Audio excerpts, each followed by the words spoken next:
हर हर महादेव दोस्तों, नमस्ते, जय श्री राम। सुबह सुबह का गुड मॉर्निंग दोस्तों। और देख सकते हैं हम आ गए हैं अपने खेत और देख सकते हैं हरा भरा पालक भी खोद चुकी हूँ। और यहाँ देखिए सारे लोग मतलब अपने अपने खेत में काम कर रहे हैं, देख सकते हैं।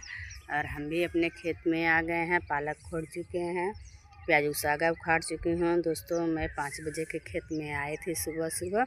और देखिए सारा काम मेरे हस्बैंड भी है, इधर मेरा एक बच्चा भी है, किधर गया, बहुत दूर गया है पेशाब करने दोस्तों। तो प्लीज़ देखिए आप लोग अपने किसान बहन को सपोर्ट कीजिए। हरा भरा हमारे यहाँ सब्जी रहता है, कहीं भी किसी तरह आप ताकेंगे तो हरा भरा ही दिखेगा।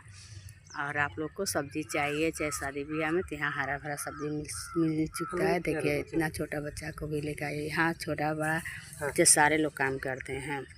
देखिए हमारे बाबू बाय बाय कर रहे हैं, आप लोग उनको भी आशीर्वाद दीजिए दोस्तों। तो देख सकते हैं हमारा वीडियो अच्छा लगा ज़रूर आप लोग लाइक फॉलो शेयर जरूर करिएगा दोस्तों। नमस्ते, जय श्री राम।